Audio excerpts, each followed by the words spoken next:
하나님의 말씀은 에베소서 4장 4절 말씀부터 보겠습니다. 에베소서 4장 4절입니다. 에베소서 4장 4절입니다. 몸이 하나이요 성령이 하나이니 이와 같이 너희가 부르심의 한 소망 안에서 부르심을 입었느니라. 주도 하나이요 믿음도 하나이요 세례도 하나이요 하나님도 하나이시니 곧 만유의 아버지시라. 만유에 계시고 만유를 통일하시고 만유 가운데 계시도다. 6절 말씀까지 보았습니다. 지난 시간에 이어서 한 성령의 사역과 한 성령을 모시고 있음에 대한 우리들의 커다란 약속과 축복들과 특권들과 그리고 무엇보다도 하나님께서 의도하시는 바 그 약속들에서 생각해 보려고 합니다.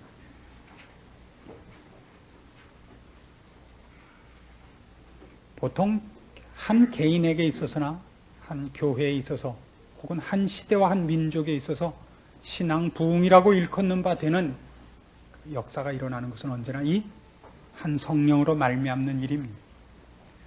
특별히 성령님께서 하신다는 것보다 여기 있는 것 같이 한 성령이라는 명칭으로 쓰이는 것이 좋습니다. 앞에서도 말씀드린 것 같이 우리 모든 신자들은 모두 한 주 예수 그리스도로 말미암아 죄인으로부터 하나님의 자녀로 바뀌었고 한 성령으로 말미암아 그리스도를 머리로 한 그의 몸으로 부름을 받은 자들입니다. 오늘날 우리들에게 있어서 신앙이라는 것은 결국 어떻게 죽을 목숨을 구해서 이제 죽어도 괜찮을 자 되었는가 하는데 너무 많이 초점이 모아지곤 했었습니다. 그리고 그건 분명 기쁜 일이고 무엇과도 바꿀 수 없는 중요한 일인 것이 사실입니다. 그러나 여러분 신앙생활을 해오면서 느끼셨듯이 그런 식으로만 신앙을 설명한다면 먼저 믿은 것이 하나도 도움이 되지 않는다는 것을 알게 될 겁니다. 교회는 늘 나중에 믿은 사람이 판을 치게 됩니다. 그것이 나쁘다는 뜻은 아닙니다. 제가 지적하려고 하는 것은 도대체 먼저 믿어서 믿은 이후에 남아있는 세월이 도대체 왜 필요하냐 하는 부분에 대해서는 우리가 아직도 별로 알고 있는 바가 적다는 것입니다. 믿는 가정에서 태어나고 어려서부터 믿음의 분위기 속에서 자란 것이 훨씬 도움이 되지 않는 경우가 한국교회는 그동안 너무 많았습니다. 누가 제일 신났냐 하면 믿은 지 한 일주일이나 2주일 된 사람이 제일 신났죠. 그래서 아직도 펄펄 뛰고 밤에도 못 자고 어디 가서나 간증하고 하는 시기 최고였습니다. 그러나 성경이 하고 싶은 얘기는 이겁니다. 우리가 한 성령 안에서 부름을 받았다는 것으로 그리고 하나로 되었다는 것으로 말하자면 예수 그리스도를 통하여 하나님이 이루신 일이 과거에 있었던 것만 있는 것이 아니라 그렇게 묶은 것으로서 이제 앞으로 끌고 갈, 앞으로 기대해도 좋을 미래적인 일들이 우리 앞에 있다는 얘기를 하고 싶어 하십니다. 그래서 그 일을 위하여 만유를 그리스도 안에서 다시 통일시키시려는 하나님의 그 뜻깊은 경륜을 인하여 오늘 우리도 이렇게 모여 있고 한 몸으로 부름을 받고 있고 그 안에서 여러 가지 경험과 체험과 그리고 무엇보다도 성숙이 이루어지는 것을 성경이 약속하고 있습니다. 교회라는 것은 사도행전에 나타난 식으로 설명을 하자면 성령님께서 특별히 간섭하시고 또 창조하시고 유지하시는 기관입니다. 교회라는 것은 참으로 축복된 하나님의 방법이요, 수단이요, 기관이라고 볼 수 있습니다. 교회라는 것을 잘못 사용함으로 인해서 생기는 부작용이 많은 것만큼 사실은 그것이 축복된 기관이기 때문에 그만큼 시험과 방해 공작이 있다고 보아야 옳습니다.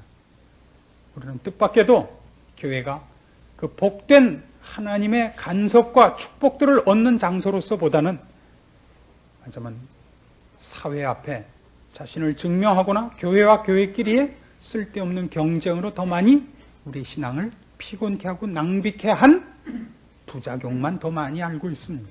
그래서 교회라 그러면 모두가 고개를 젓게 됐고 모두가 부정적인 생각을 갖게 된 역사적인 후유증을 갖고 있습니다만 사실은 이것은 하나님께서 크신 계획과 지혜 속에 만들어내신 하나님의 방법인 것입니다. 그래서 언제나 신앙운동이 일어날 때 보면, 신앙의 부흥이라는 것이 일어날 때를 보면 어느 곳에서나 이 통일성부터 일어난다는 것을 우리가 알게 됩니다.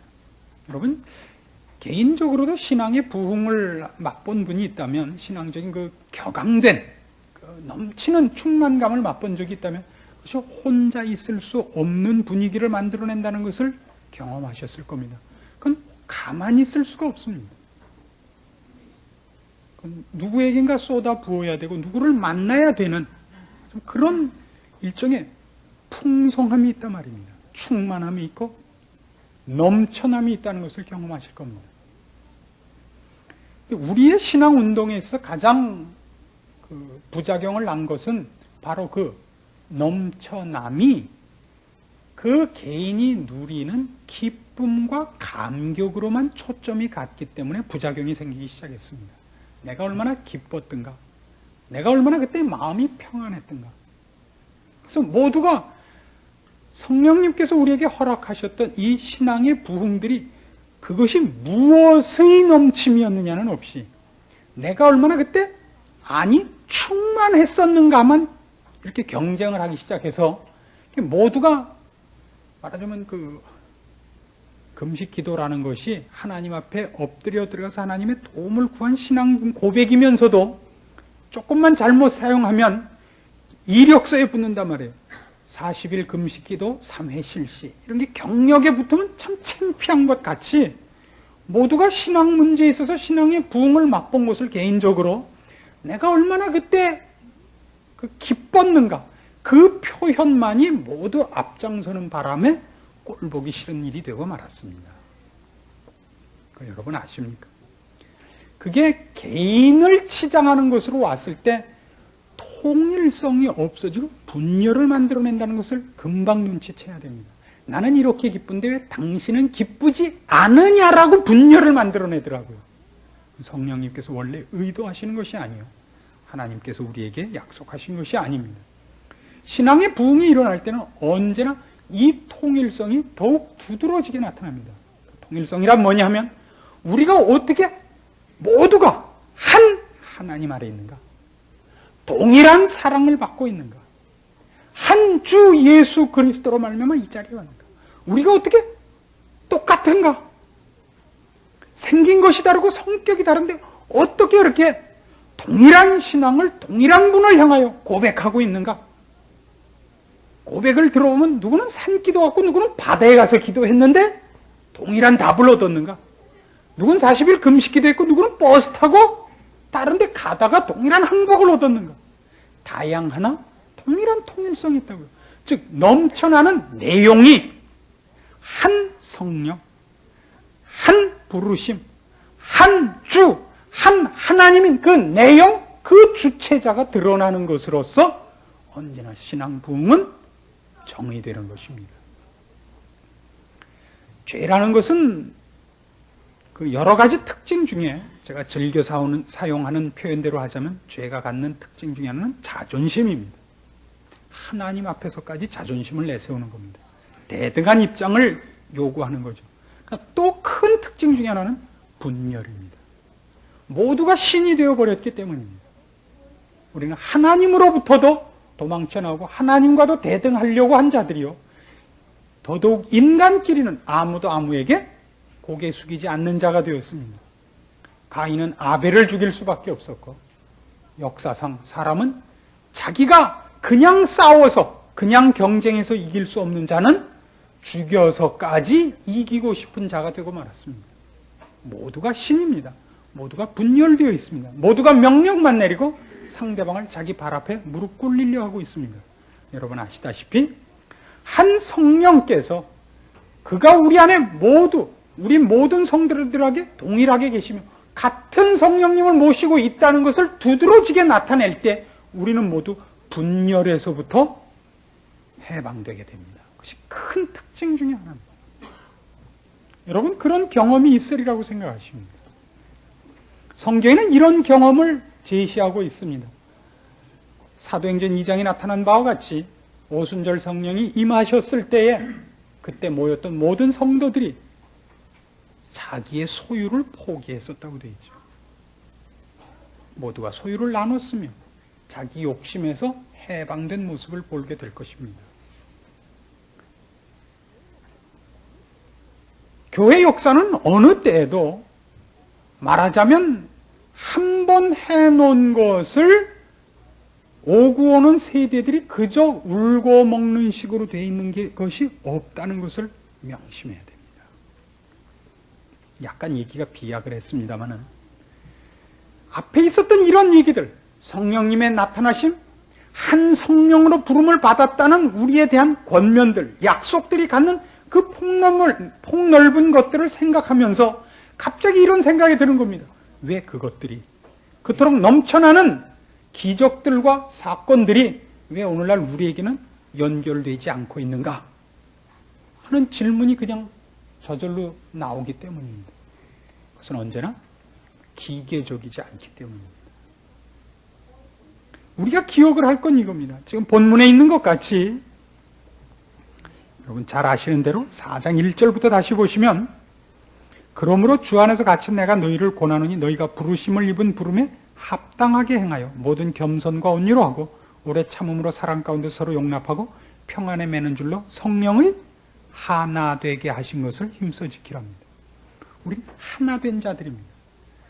그래서 결국 우리가 확인해 봐야 될 건 뭐냐 하면 우리의 신앙에서 서로가 서로에게 하나 된 기쁨이 없다면, 하나 된 기쁨, 우리가 누군가가 자꾸 싫어지고 분열의 현상이 일어난다면, 같은 예수를 믿는 사람끼리 만나는 것이 기쁘지 않고 그게 감격이 없다면, 이렇게 예배를 모이고 예수 믿는 사람끼리 모이는 것이 점점 맛이 없어져 간다면 우리는 지금 여기 있는 약속들 속에서 점점 침체되고 있다고 얘기해야 옳다 이겁니다.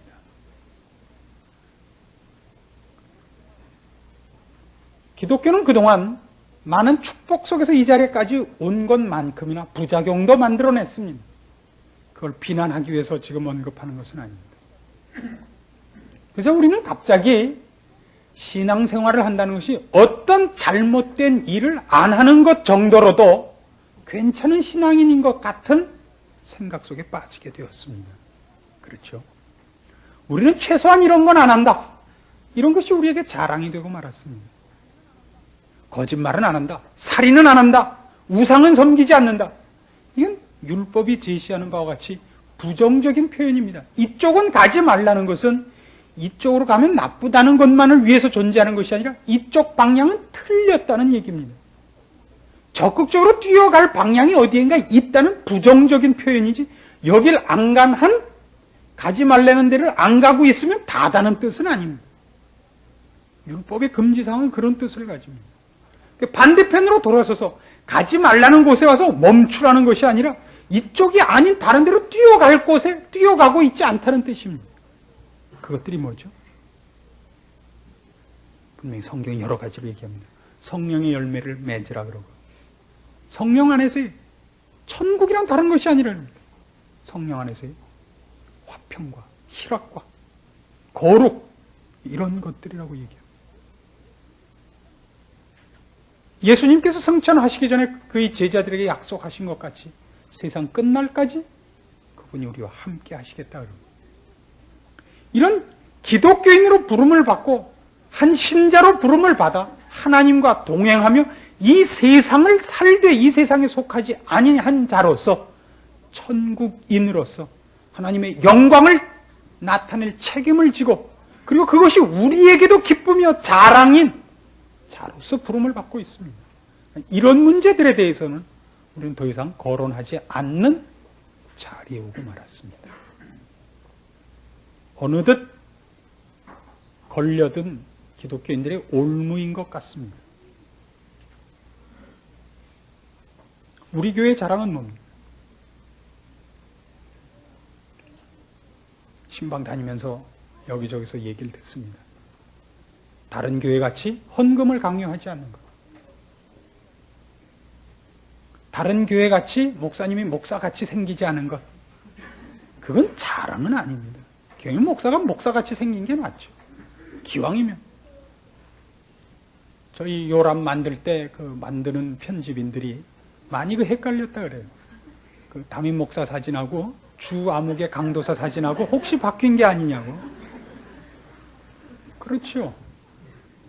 그래 잘하는 것이 아닙니다. 분명히 100점짜리는 아닙니다. 그거보다 더 중요한 것이 있다면 내용이기 때문에 그런 건 우리가 넘어가는 것입니다. 내용이 더 중요하니까. 내용이 더 중요하다면 한 걸음 더 나가서 신자가 해야 되는 거 뭡니까? 조금 전에도 얘기한 것 같이 부정적인 면에서 점수를 받는 것은 아닙니다. 그런 것으로 신자라고 얘기하지 않습니다. 예를 들면 오늘 말하자면 공산당이 쳐내려와서 여러분 앞에 권총을 들이대고 예수 믿을 거예요? 안 믿을 거예요? 묻는다면 여러분 뭐라고 대답하시겠습니까? 물론 지금 안 그럴 거니까 믿을 거라 그럽시다. 우리 안 그럴 거니까 와서 물어보면 이제 또 대답이 물론 달라지겠지만 지금 뭐 어차피 아니니까 물론 우린 예수를 믿는다 그럴 겁니다. 늘 우리한테 있습니다. 실제로 아마 와서 그래도 그럴 가능성이 있습니다. 바로 그거보다 훨씬 쉬운 것, 목숨이 달린 게 아니라 한 5,000원이나 10,000원쯤 걸린 문제에서도 우리는 하나님 편이 아니라고요. 이게 굉장히 재미있는 문제입니다. 실천에 관한 문제가 아니라 실제로 지금 한국교회에 무서운 문제가 있다면 이제 점점 신앙이 하나의 사상과 도와 어떤 이 학문으로 가고 있지 우리가 거기에 목숨을 걸 문제로는 안 가고 있지 않는가 이렇게 보인다 이겁니다. 여러분 나중에 공산당이 와서 권총을 들이대놓고 5,000원 내면 예수 믿는다 그래도 봐줄 거고 5,000원도 안 내면 그냥 쏴 죽일 거라 그러면 어느 쪽을 택하겠습니까? 그럼 5,000원 내는 쪽을 택할 거 아닙니까? 물론 그쪽이 쉬운 거니까 훨씬 목숨 거는 것보다는 제가 그래도 죽겠다 그랬지 그러니까 5,000원이 아까워서 그럴 사람은 없습니다. 목숨보다 쉬운 겁니다. 그러니까 생활하면서 우리가 보면 훨씬 쉬운 것에 지고 있다고요. 그 얘기는 실천할 능력이 없다는 것 이전에 지금으로서 훨씬 심각한 뿌리에 걸린 싸움이 있다고요. 우린 이미 기독교의 생명됨과 가장 자랑스러운 것들을 사실은 놓고 있고 기대하지 않고 있을지도 모른다는 사실입니다. 근데 이것들은 왕년에 우리가 어떤 선조를 가졌느냐 하는 것으로는 그대로 이어지지 않습니다. 이 신앙은 언제나 개인적입니다. 한 시대에 한 민족과 한 국가에 커다란 부흥이 일어났다고 해서 그것이 그 후손에게 그냥 연결되지는 않습니다. 세계에서 일어난 큰 부흥운동을 미국에서 일어난 것, 영국에서 일어난 것, 그다음에 아마 콩고쯤에서 일어난 것, 우리나라에서 일어난 것, 이게 유명하게 일어난 4대 부흥운동입니다. 우리나라에는 1905년, 6년 요때 일어났습니다. 굉장한 부흥운동이었습니다. 부흥운동이 일어나면 언제나 똑같이 나타나는 고백이 이겁니다. 우리가 얼마나 큰 죄인인가. 하나님 얼마나 높으신가. 그럼에도 불구하고 그 하나님이 우리를 얼마나 사랑하시는가. 그래서 거기에는 회개의 눈물이 있으되 그 눈물이 말하자면 절망의 눈물이 아니고 벅찬 감사의 눈물이 그러나 그것이 그냥 낄낄거리고 웃는 웃음이 아닌 기쁨이란 말이죠. 죄인인 것이 확인된 자기 신분의 확인 위에 그럼에도 불구하고 하나님이 내 편인 감격이 있는, 그래서 기쁜데 우는, 신자의 눈물은 언제나 그렇습니다. 기쁜데 우는, 우는데 기쁜, 절망한 자리에 섰는데 안심스러운 그런 결론에 이릅니다. 이 말이 갖는 의미를 아시겠습니까? 더 이상 내가 갖는 것으로 내가 의존되어 있지 않은 것을 확인하는 기쁨입니다. 내가 갖고 있는 어떤 것, 물질도, 지식도, 지혜도, 세상적인 어떤 것으로도 더 이상 내가 흔들리지 않는 것을 확인하는 기쁨이 있습니다. 그것으로 돌아오셔야 됩니다. 그것을 지금 성경이 요구하는 것으로는 우리가 누구냐? 한 성령을 갖고 있는 자들이다. 이렇게 얘기합니다. 한 성령님을 모시고 있다는 것은 생각보다 큰 일입니다. 어떻게 큰일이냐 하면 그분은 우리를 그리스도의 지체로서 완성시키기를 원하시는 분입니다. 예수 그리스도께서 우리의 머리 되시고 주인 되사 우리에게 내리는 명령을 듣게 하시며 깨닫게 하시며 실천케 하기 위하여 우리 안에서 애쓰는 분입니다. 여러분 잘 아시다시피 성경엔 이렇게 기록이 되어 있죠. 우리가 마땅히 빌 바를 알지 못하나 성령님께서 말할 수 없는 탄식으로 우리를 위하여 간구하십니다. 더더욱 우리가 요한계시록 2장 3장에 나타난 그 7 교회에 보낸 편지들을 볼 때마다 예수님의 추상 같은 지적과 명령 뒤에 늘 후렴같이 쫓아나오는 것. 귀 있는 자는 성령이 교회들에게 하시는 말씀을 들을지어다 합니다. 우리가 한 성령을 모시고 있다는 것은 신자들에게 있어서는 특권이고 책임인 자기 확인이어야 됩니다. 우리 안에서 내가 마땅히 빌 바를 알지 못하는데도 나를 위하여 간구하시는 분의 기도를 들을 줄 알아야 됩니다. 오늘도 성령님께서 귀 있는 자는 들을지어다 라고 우리에게 말씀하시는 예수 그리스도의 명령을 들어야 하는, 그분이 밖에서가 아니라 내 안에서, 내 안에 거처를 삼으시고 나를 통하여 그분의 일들을 이루시기 위하여 내 안에 와 계시는 것을 확인하는 것으로서 신자들은 큰 특권이요, 감사요, 그리고 책임을 마땅히 져야 됩니다. 이것들이 신자가 갖는 가장 심각한 자기 확인이라고 보아집니다. 그런 확인이 있으십니까? 우리가 모두 한 성령 안에 부름을 받아 하나님의 자녀로, 하나님의 가족으로, 오늘도 나를 통하여 역사하시고 싶어하는 하나님께서 우리를 그의 수족으로 쓰기를 원하십니다.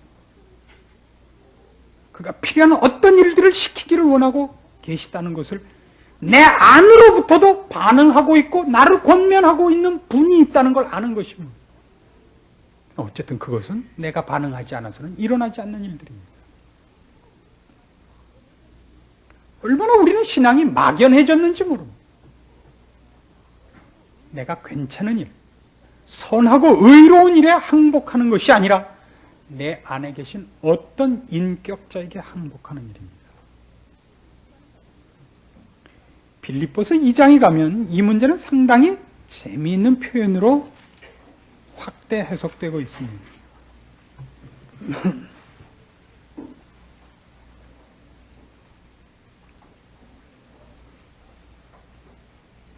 빌립보서 2장 6절 말씀을 봅니다. 그는 근본 하나님의 본체시나 하나님과 동등됨을 취할 것으로 여기지 아니하시고 오히려 자기를 비워 종의 형체를 가져 사람들과 같이 되었고 사람의 모양으로 나타나셨음에 자기를 낮추시고 죽기까지 복종하셨으니 곧 십자가에 죽으심이라. 예수 그리스도의 생애를 보면 우리 신자 모두에게서 유일하고도 가장 높은 샘플인 걸 보게 됩니다. 왜냐하면 이 말씀은 무엇 때문에 나오냐면 5절에 있는 것 같이 너희 안에 이 마음을 품으라 곧 그리스도 예수의 마음이니 하고 나온 설명입니다. 어떤 설명이냐면 예수님께서는 스스로를 비우셨다 그럽니다. 스스로를 아무것도 아닌 것으로 취급하십니다. 자신을 비워 누구의 손에 자신의 전 생애와 운명을 의탁하느냐 하면 아버지 하나님께 의탁하셨습니다. 아버지 하나님께서 예수 그리스도를 무엇으로까지 낮춰 쓰셨느냐 하면 인간의 몸으로 세상에 보내며 죄인의 모양으로 십자가에 달아매어 죽였는데 죽음의 모습도 십자가에 죽기까지입니다. 우리가 무엇이 되겠다라고 요구하는 것으로서 우리를 비우는 것이 아니라 비우는 데까지만 우리 책임이고 비운 우리에게 무엇을 채우느냐 하는 건 그분의 것이라고 성경은 요구하고 있습니다. 우리 안에 성령님이 와 계십니다. 우리 안에 내가 아닌 성령님이 주장하는, 내가 아닌 주 예수 그리스도께서 주장하는 것으로 우리 안에 와 계십니다. 주께서 한 번도 그 권리를 사용할 수 없기 때문에 계시록 3장에 나오는 것 같이 라오디게아에 보낸 편지와 같은 지적이 우리에게도 늘 피할 수 없는 지적이 됩니다. 네가 더웁지도 않고 차가웁지도 아니하니 내 입에서 너를 토하여 내치리라. 네가 차든지 더웁든지 하기를 원하노라. 분명히 예수 그리스도를 믿고 그 안에 들어와 있는 자인데 주를 모신 표가 안 나요. 주가 한 번도 주인 노릇을 못해요. 한 성령을 갖고 있습니다. 모두가 주인을 모시고 주를 위해서 일했다고 하는데 왜 다 다르냐 말이에요. 다르다면 한 성령일 수 없잖아요. 그리고 그 싸움의 대부분은 주를 위해서 일하지 주가 우리를 다스리도록 일하지 않는 데서 크게 오해된다고 보여집니다. 우리는 우리를 비우는 데까지입니다. 그 다음에 하나님께서 우리를 무엇으로 채우며 무엇으로 사용하는가 하는 건 그분의 마음대로입니다. 그런 항복이 있으십니까? 그러기 위하여 성령님이 우리 안에 계신 걸 믿으십니까? 만일 거기까지 가지 못한다면 우리는 사실은 신자가 아닌 겁니다. 신자야 신자죠. 그러나 계시록 3장에 나오는 것 같은 라오디게아 교인들이 되는 겁니다. 오늘날 우리들이 하는 건 뭐죠? 나는 어떤 짓을 안 했다. 나는 우상을 섬기지 않았다. 나는 무엇을 하지 않았다. 이 얘기밖에 안 됩니다. 얼마나 정확한 지적인가를 이제 가서 보기로 합시다. 요한계시록 3장으로 가보십시오.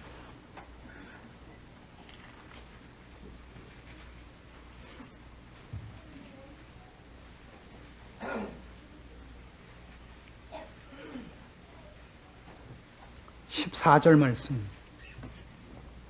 요한계시록 3장 14절입니다. 라오디게아 교회의 사자에게 편지하기를 아멘이시여 충성되고 참된 증인이시여 하나님의 창조의 근본이시니가 가라사대 내가 네 행위를 아노니 네가 차지도 아니하고 더웁지도 아니하도다. 네가 차든지 더웁든지 하기를 원하노라. 네가 이같이 미지근하여 더웁지도 아니하고 차지도 아니하니 내 입에서 너를 토하여 내치리라. 네가 말하기를 나는 부자라 부요하여 부족한 것이 없다 하나 네 곤고한 것과 가련한 것과 가난한 것과 눈먼 것과 벌거벗은 것을 알지 못하도다. 내가 너를 권하노니 내게서 불로 연단한 금을 사서 부요하게 하고 흰 옷을 사서 입어 벌거벗은 수치를 보이지 않게 하고 안약을 사서 눈에 발라 보게 하라. 무릇 내가 사랑하는 자를 책망하여 징계하노니 그러므로 네가 열심을 내라 회개하라. 볼지어다 내가 문 밖에 서서 두드리노니 누구든지 내 음성을 듣고 문을 열면 내가 그에게로 들어가 그로 더불어 먹고 그는 나로 더불어 먹으리라. 이기는 그에게는 내가 내 보좌에 함께 앉게 하여 주기를 내가 이기고 아버지 보좌에 함께 앉은 것과 같이 하리라. 귀 있는 자는 성령이 교회들에게 하시는 말씀을 들을지어다. 언제나 교회들에 대한 지적은 이렇게 나타납니다. 그 앞에 있는 다른 교회들을 보십시오. 뭐라고 되어 있는가? 앞에 있는 2장으로 가보십시오.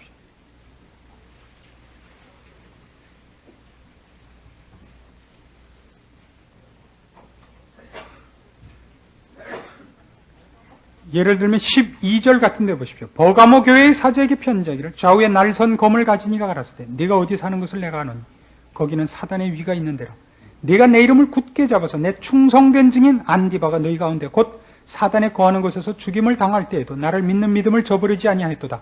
그러나 네게 두 가지 책망할 것이 있나니 거기 네게 발람의 교훈을 지키는 자들이 있도다. 교회에 보낸 편지들이 다 그렇습니다.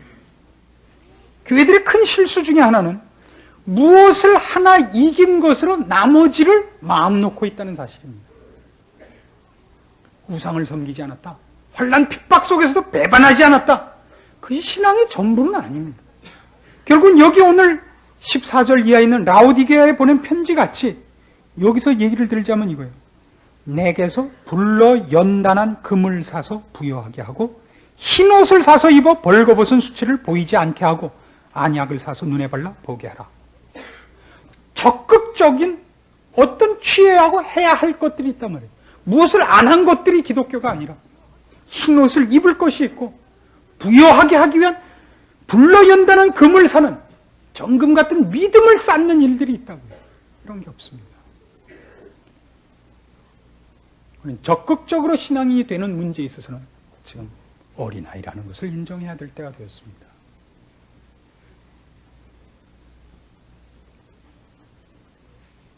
하나님께서 천지를 지으신 것을 우리가 믿습니다. 예수 그리스도를 우리를 위해 보내신 것을 믿습니다. 똑같이 성령님께서 우리 안에 계신 것을 우리가 믿습니다.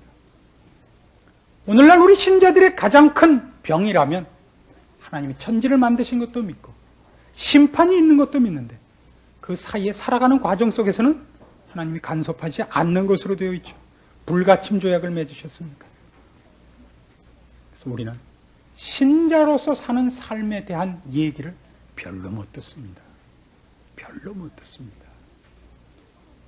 신자의 삶이 갖는 그 풍성함에 대해서 우리는 별로 아는 것이 없습니다.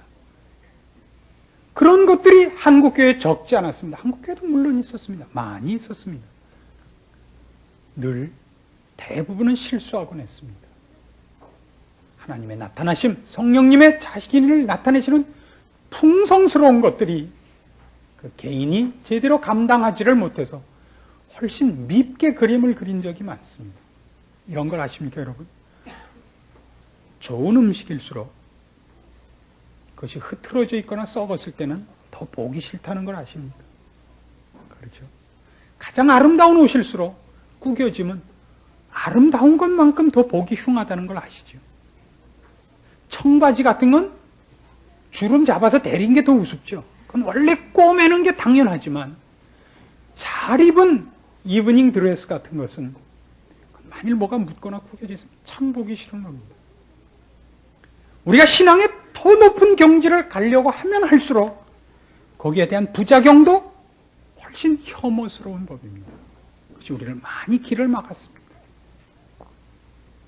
그것을 뚫고 여기 있는 하나님의 약속을 따라 우리에게 허락된 모든 것을 사실은 맛보러 가야 옳다고 생각합니다. 어렵습니다. 어렵기 때문에 안 한다는 것은 스스로 우리에게 주어진 축복들을 차버리는 것이라고 생각합니다. 이런 일들은 교회 역사를 통해 보면 어디서나 일어납니다. 그리고 느닷없이 일어나곤 합니다. 하나님께서 허락하는 일들이기 때문입니다. 우리가 모두 한 하나님을 믿고 있으며 한 주 예수 그리스도로 말미암아 우리가 하나 되었고 우리 모두에게 한 성령님께서 주장하고 계시고 내주하고 계신다는 것을 넘치게 나타내 주시는 것이 말하자면 신앙 부흥입니다.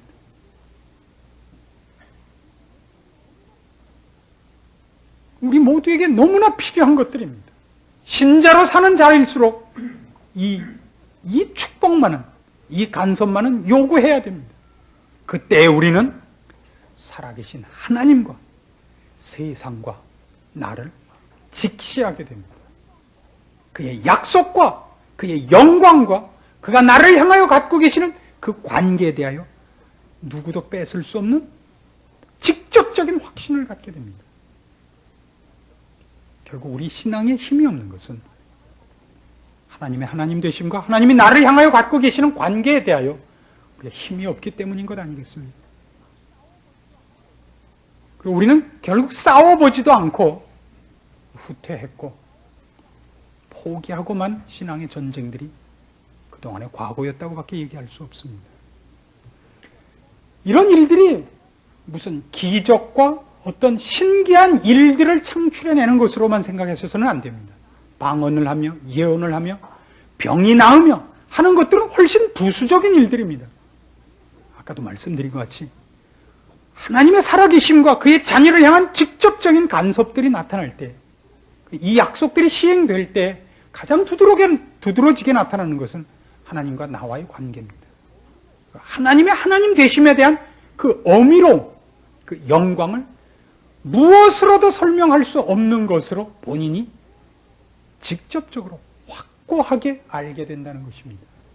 왜 이런 얘기를 자꾸 하는지 아십니까? 너무 신자들이 힘이 없기 때문에 더더욱 이런 얘기를 합니다. 이건 칠판에 가르쳐갖고 할 수 있는 일이 아니라는 것을 저는 시간이 흐를수록 더더욱 느낍니다. 스가랴 4장에 가면 이 부분에 대하여 재미있는 기록이 나옵니다. 구약성경 1316페이지입니다. 스가랴 4장 6절 말씀입니다. 그가 내게 일러 가로되 여호와께서 스룹바벨에게 하신 말씀이 이러하니라. 만군의 여호와께서 말씀하시되 이는 힘으로 되지 아니하며 능으로 되지 아니하고 오직 나의 신으로 되느니라. 이 말씀 하나만 뚝 띄워서 얘기할 시간밖에 없다는 것이 참 안타깝습니다. 여기 있는 내용을 다 할 수는 없습니다. 그러나 성경이 하는 약속 중에 하나가 이게 있습니다. 우리에게 깨우치고 권면하고 증거하고 약속한 것 정도가 신앙의 전부는 아니라는 것입니다. 약속하고 보이고 깨우친 것을 할 수 있도록 직접적으로 하나님께서 간섭하시는 약속이 있습니다. 성령님께서 우리 옆에 서 계시는 것이 아니라 우리 안에 계시다고 성경이 그토록 강조하는 것 같이 우리 내부로부터 우리 자신의 생각과 의지를 그 발 앞에 붙잡아 무릎 꿇리며 우리를 힘있게 신앙으로 일어서게 하는 것들이 약속되어 있습니다. 이런 것들을 왜 자꾸 얘기하는지 아십니까? 우리는 이런 문제들에 대한 부작용 때문에 이 일들에 대해서는 기도도 아니하고 기대도 아니하기 때문입니다. 이것만큼 한국교회가 시험받은 것은 없습니다. 물론 이것은 조금만 잘못하면 부작용도 많고 실패도 많고 오히려 방해가 되는 요소가 많을지 모릅니다. 이건 필요한 일입니다. 모든 신자가 마땅히 하나님 앞에 간절히 소원하고 기다려야 됩니다. 그것을 호기심을 목적으로 하여 기도하지 마시기를 부탁합니다. 하나님을 시험하지 마십시오. 우리를 향하신 하나님의 사랑과 그의 충만하신 것으로 채우시기를 원하는 그의 기쁘신 뜻 앞에서 약속된 것만을 구하십시오. 깨우쳐 주시기를, 함께 하시기를, 그리하여 힘있는 신자, 하나님의 영광을 맛보며 기쁨과 찬송과 승리의 외침이 있는 자로서 살기 위한 기도가 있어야 됩니다. 이렇게 더 이상 무력하게 살 수는 없습니다. 신자라는 삶이 이렇게 무력해서는 안 됩니다. 이렇게 신자인 듯 많은 듯 주일날 와서 우리끼리나 서로 보고 누구구나 하고 돌아가는 정도는 아니라고 성경이 얘기를 해서 그렇습니다. 그냥 확 미치는 거냐? 사실은 미치는 겁니다. 미치는 겁니다. 성경이 약속하는 건 분명히 그렇습니다. 미칠까 봐 겁나지 않습니까? 하나님, 그저 저는 그 미치는 자리에서 좀 빼주십시오. 빼드리겠습니다. 기꺼이 빼드리겠습니다. 빠지는 쪽이 손해라는 것만 알고 계셨으면 좋겠어요. 누구같이 미치는 거라면 싫죠. 그 누구가, 우리는 정당한 누구가 좀 있었으면 좋겠습니다. 나도 저 사람같이 미쳐봤으면 이라는 사람은 적고, 누구같이 될까봐 신앙의 깊은 경제 가는 것이 방해받고 있다는 것은 우리한테 불행한 일이었습니다. 이 때문에 성경에 나타난 약속들을 우리가 얼마나 건성으로 읽고 있는가를 돌이켜봐야 됩니다. 우리는 이거보다 훨씬 무서운 사실도 믿고 있습니다. 태초에 하나님이 천지를 창조하시니라. 믿습니다. 예수께서 사흘 만에 부활하셨다. 믿습니다. 그가 우리 죄를 위하여 돌아가셨다를 믿습니다. 그런데도 그것보다 어떤 의미에서 덜한 건데도 이 부분은 안 믿고 있습니다. 놀라운 일이죠. 참 놀라운 일입니다. 사람만큼 어리석은 건 없습니다. 어리석죠. 다음 주 화요일이 무슨 요일이야? 이런 질문하는 사람들이니까요. 다음 주 화요일이 무슨 요일이라니요? 화요일이지. 사람만큼 바볼까요? 세상에 없는 바보가 세상에 없이 똑똑하다고 생각하니 세상에 없이 답답하죠. 신앙생활이란 우리가 얼마나 큰 기적 속에 초대를 받았으며 그 초대받은 것들이 여기에 근거하고 있지 않습니까? 성경 말씀과 예수 그리스도에게 그분의 약속과 그분이 그토록 강조하고 있고 권면하고 있음에도 불구하고 우리가 아니래요. 본인이 그렇다는데 옆에서 아니래요. 저는 여름이 되면 그렇게 더워요. 그냥 더워서 죽겠다. 왜 덥냐요? 본인이 덥다는데. 예수님이 그러셨다는데 안 그랬대요. 마음대로 하세요. 우리가 얼마나 사실은 불신앙과 그리고 이 불신앙이라는 것은 참으로 재밌는 불신앙입니다. 겁을 먹고 있는가 하는 겁니다. 겁을 먹고 있는가. 내가 알고 있는 것과 내가 알지 못하고 약속으로만 갖고 있는 것 사이에서 사실 우리가 얼마나 우유부단하며 불신앙 속에 있는가를 우리가 확인해야 됩니다. 우린 늘 이렇게 욕하죠. 이스라엘 그 밥통 같은 사람들. 그걸 그래 안 들어가 그냥 확 믿음으로 그냥 따라서 모세를 앞세워 들어갔더라면 딴 사람 얘기인 줄 아세요? 그게 갈렙의 성이 뭔지 아세요? 이갈렙, 김여호수아, 다 여러분이요 우리입니다. 딴 사람 얘기가 아니에요. 여호수아와 갈렙만 제 얘기고 나머지 지파의 얘기는 다 여러분 겁니다. 여러분 다 안 들어갔어요. 다 광야에서 돌다 죽었어요. 오늘날도 그 기록을 읽으면서도 우리가 거절하고 있습니다. 무엇 같다고요? 거기 사는 족속들을 보니 우리가 보기에도 그들 앞에서 우리가 메뚜기 같습니다. 들어가면 다 죽습니다. 못합니다. 자기네들이 즐겨 광야 생활을 자처했습니다. 아무도 못 들어가고 오늘날에도 똑같이 반복되고 있죠. 하나님의 이 놀라운 약속들이 모든 신자들에게 시행되지 못하고 있다는 것 같은 불행도 없습니다. 그리고 더더욱 큰 불행은 자꾸 강조합니다만 기도도 안 할 만큼 이제 우리는 시험받고 있는 겁니다. 기도도 안 할 만큼. 그리고 핑계도 많지요. 핑계도 많지요. 여러분 믿음 가운데 다시 서시며 성경의 약속을 따라 우리에게 약속된 모든 것을 하나님 앞에서 누리며 실천하기까지 주 앞에서 깨우침 받기를 또 허락받기를 기도하는 일을 쉬어서는 안 된다는 걸 명심하셔야 됩니다. 기도하십시다. 하나님 아버지 은혜를 감사합니다. 우리가 아무리 우리의 열심과 우리의 생각을 동원해도 사실은 신앙에 관한 한 저희들은 미련하고 무지하고 완악한 것을 고백할 수밖에 없습니다.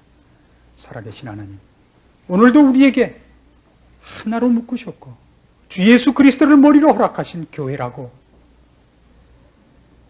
강조하시고 계십니다.